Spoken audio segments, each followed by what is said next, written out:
So it was Dragons, Harrow, Cambridge, Harvard, where you were writing that book. Very briefly. Briefly for the PhD, and then you wrote the book.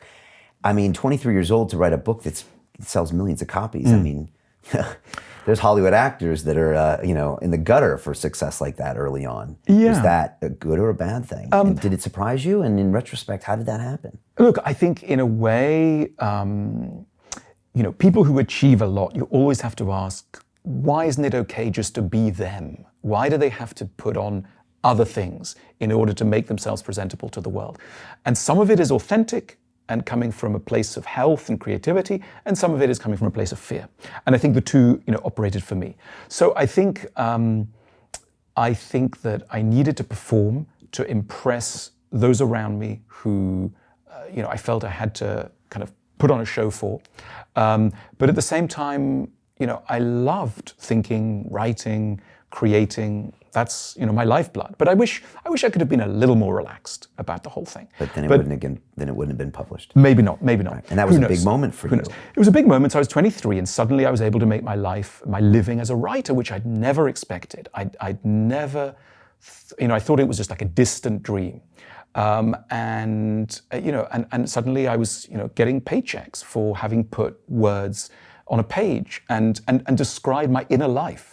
So my first book, Essays in Love, called On Love in the US, was, a very personal dissection of a relationship such as I'd experienced it or, partially experienced it and imagined it as well.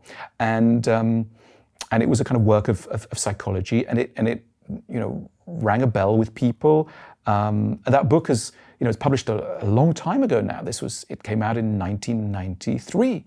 And it's been in print ever since. And, it's had a weird afterlife. It's a huge seller and continues to be a huge seller in South Korea. It's one of the books that every young South Korean reads. Now, I totally hadn't expected that. But South Korea, I don't know, for some reason for beautiful reasons, I have a really flourishing career in South Korea. Why? Mentality similar to yours. In some way, it must be. I think the South Koreans, in some ways, are searching for the things I'm searching for. Quite early on, I had a very dynamic publisher. I went out of South Korea, went on a kind of speaking tour, etc., and built up a connection with that country. So anyway, funny things happen when you publish, and now we operate in digital channels as well, and you find that certain countries and nations have a feeling for what you do. So Brazil is another country where the stuff that I do has always had a real echo, but then there are countries where it doesn't work at all. And oddly, France is one of them. So my books have never sold copies in France. Everything I do doesn't work in France. Does that surprise you? Bless the French. Because you speak French. I speak French. I'm very intimate with French culture. I know the French soul very well. So I'm a little surprised. Yeah.